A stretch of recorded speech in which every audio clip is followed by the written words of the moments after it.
This is Nurragingy Reserve, a place known for its great array of parklands and attractions, its deep Aboriginal history, and its relaxing Chinese gardens. Today we'll be visiting them from least to most popular, and by the end of the video we will see the best places Nurragingy Reserve has to offer.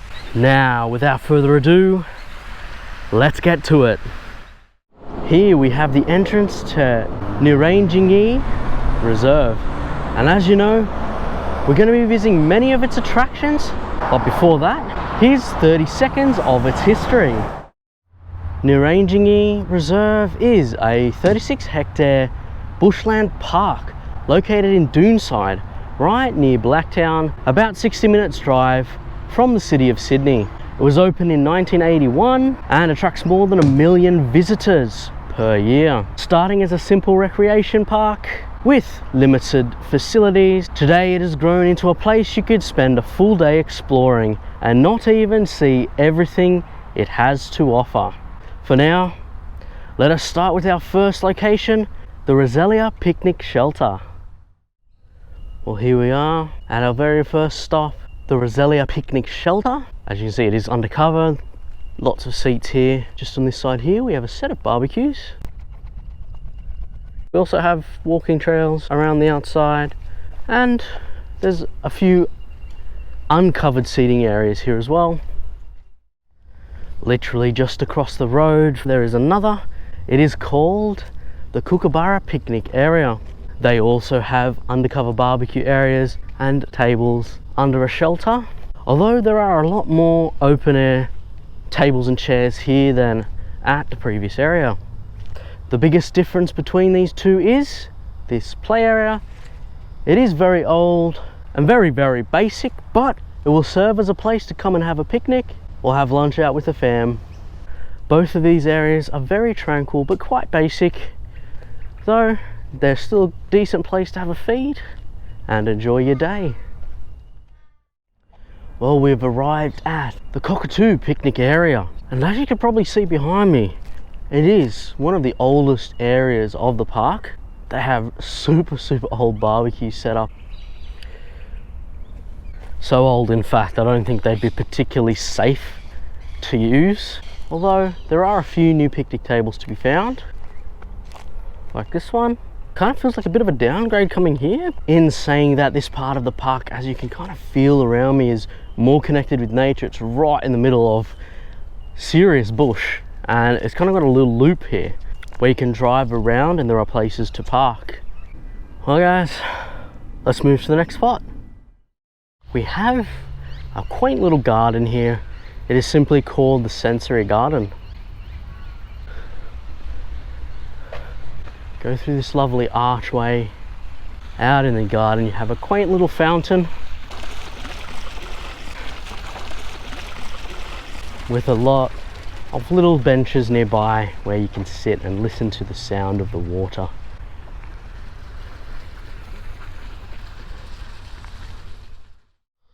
Well, I've actually stopped here at a stop I wasn't planning on staying at.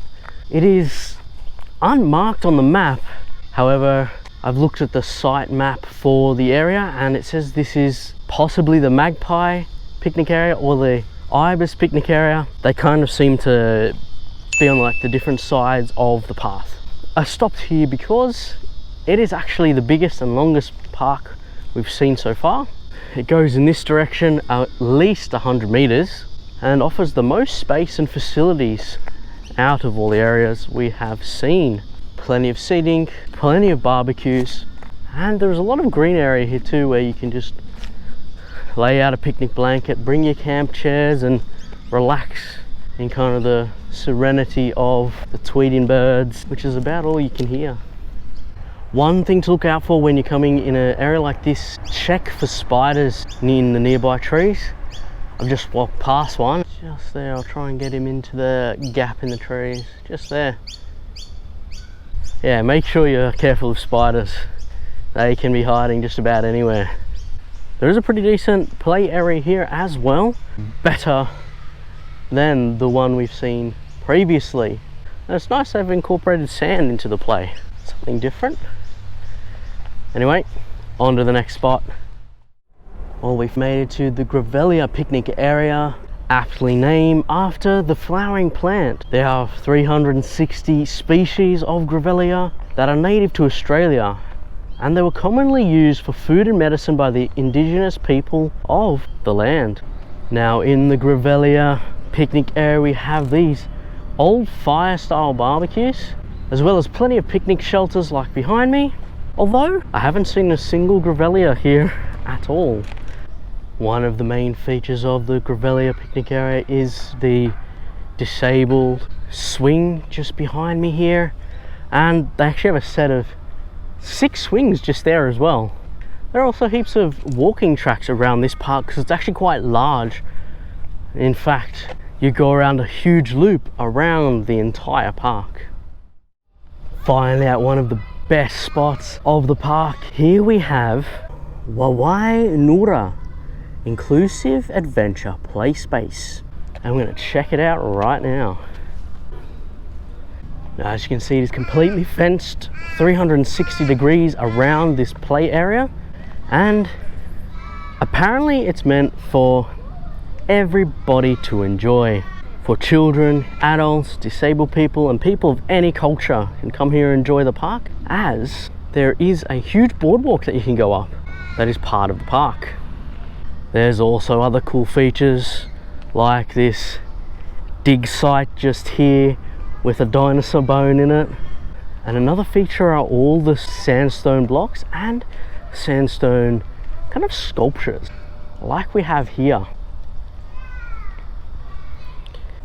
And the sandstone blocks are a good place to sit and relax.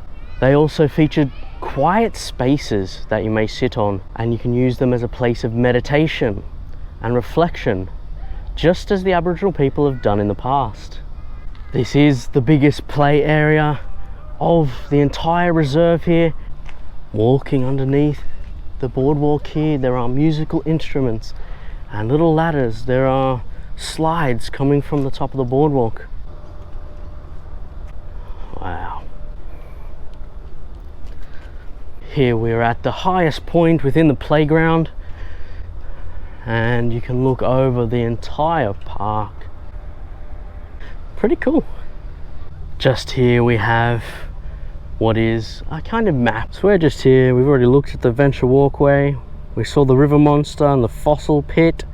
We've seen some of the quiet places as well. And on the other board, there's actually a Braille learning section just below the map. So here you can actually learn to read Braille. And all the places on the map have Braille writing as well, which truly is quite inclusive. Next, we're going to move on to another spot that is quite similar to this. It is another play area. Moving on to a perfect place to visit in the summer, we have Nurragingy Reserve Water Park, and they have heaps of different attractions here. It features cool water-based attractions such as a large windmill just there, water cannons, spray fountains, and dumping buckets as well. To accommodate for the whole fam, there are picnic tables here in view of the water park, so you can sit here and have your lunch and keep your eye on your kids. One of the best places to come in the hotter months, although I imagine it would get quite busy here. Just a short walk from the playground is another new feature of the park. The Nurragingy Miniature Railway was first opened in 2019 and provides quite a unique experience. You can ride the trains for a small fee and even support the expansion. You can purchase a sleeper or a section of track, both of which would have your name engraved on it. Adults are also able to ride on these trains. That is something cool to see here. The railway is long enough that it actually cuts through the path here twice, so it does a nice big loop. Kind of would have been cool to jump on it, to be honest, but they're not open today, unfortunately.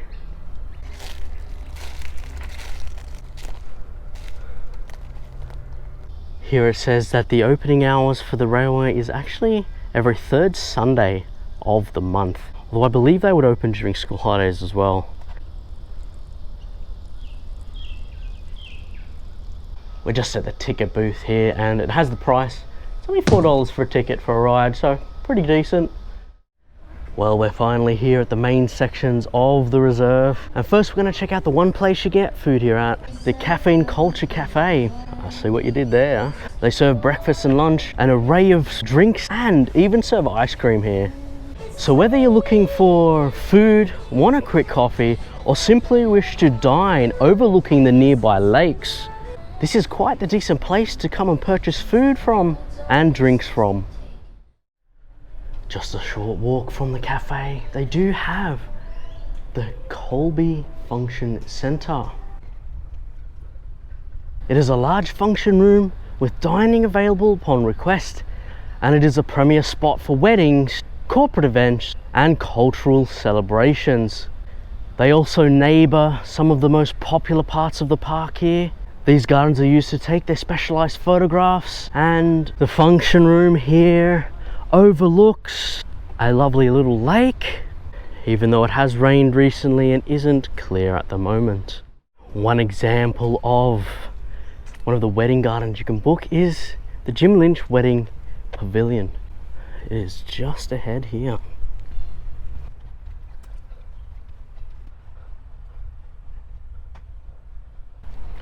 Quite nice. Well, let's go on to our next spot. Here we have another set of gardens. It's actually not too far from the Colby Pavilion. It is the New Zealand Gardens. And the biggest and most impressive part is this. A carved totem pole. In fact, there's a pair of them. In the New Zealand Garden, they also have a little pavilion that can also be booked out for wedding photography. Just here we have what is probably one of the oldest sections of the reserve. It is a blacksmithing hut. There's actually two buildings here. These were made way back in the 1990s, and demonstrations of traditional blacksmithing techniques and workshops with these professionals were common here in the past. Although you can clearly see that it is now temporarily or possibly permanently closed. It's a shame we won't be able to see it in action, but it is what it is.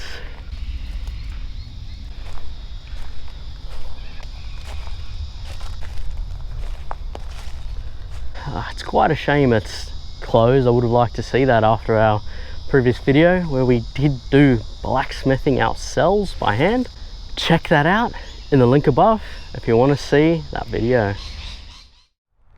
We finally arrived at the Aboriginal Gardens section of the park.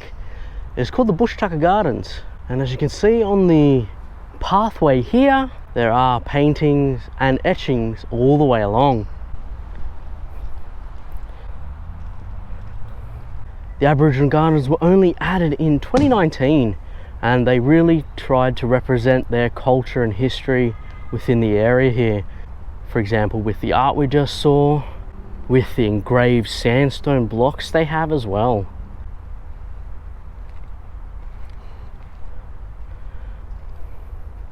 Here we have a yarning circle where people can chat and come together to communicate and speak from the heart. It does feel like quite a peaceful place here. And through the gardens here, you can just walk past trees with etchings in them here as well, which really kind of accentuate that feel of it being Aboriginal and culturally important to them. Now, as you walk through the Aboriginal Gardens, there are the names of important plants. For example, here we have the golden wattle, and we might remember that the golden wattle was extremely important to the Aboriginal people as it was used for so many things. Tools, medicine, food, all of these could have been made out of the wattle trees, and we learned a lot more about this at our video in Mount Annan Botanical Gardens. Check the link above if you would like to learn more. This is also a great time to talk about the name of the reserve. Nurragingy commemorates one of the two men of the Durag tribe who first received an Aboriginal land grant back in 1819. These were given out by Governor Arthur Phillip.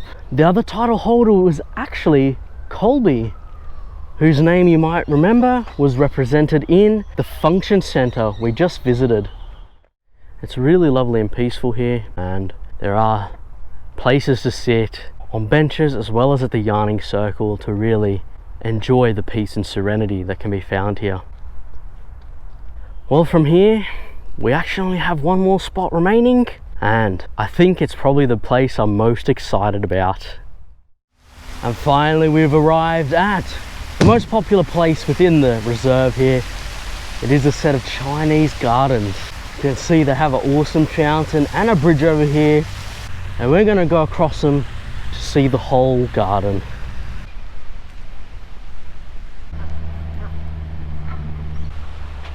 Wow, look at that gate. We also have a pavilion just here. Look at it, it's so tall. That is awesome. So there's a little bit of information here on how these gardens came to be. Apparently they were cooperatively designed and constructed by Blacktown City Council and the Liaocheng municipal government in China. It was built as a symbolic gesture of friendship between the two cities, as apparently Blacktown City Council and Liaocheng City signed a sister city agreement back in 2003.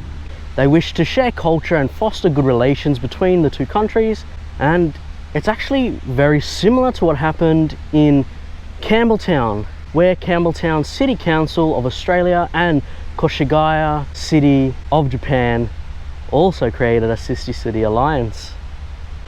Apparently the gardens here were first opened in 2012 and named Changlai Yuan, which is apparently derived from adopting a character of the former name of the city of Liaocheng, which was Dongchang, and Blacktown when it is translated into Chinese, Bula Kichang. Finally, Yuan is added to finish the whole name, and that is the Chinese translation for garden. So let me reintroduce the gardens here as Changlai Yuan. We've just crossed over into the garden here through these magnificent gates. Wow, this is peace.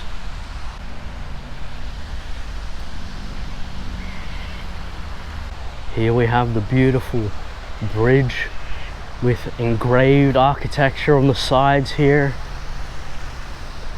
We also have the water fountain behind us. And on the other side of the bridge, there is a beautiful waterfall and gazebo. Appears we can't quite see from here. Let me get a better spot. And there you have it. There's the waterfall with the gazebo on top. We are going to go inside and see that in a second, but how lovely just to look at it from here. You can see behind me at this water fountain, there's actually a huge grassed area. And I've seen plenty of people just today set up their picnic blankets and relax next to this lake with the sound of the fountain in the background.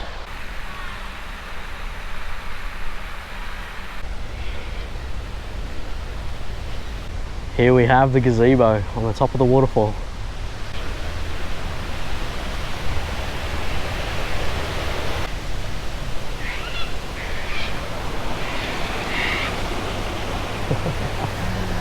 Look at that down there too. Magical. The waterfall, the bridge is just on the right, the gate in the middle, and another gazebo just there as well. You can see along the roof of the gazebo that there is carvings and etchings and all the details that have been put here. Apparently the architectural style are based on the Ming Dynasty and Qing Dynasty in China. From the gateway to the 7-arch stone bridge to the mountain pavilion just here and the waterfall as well.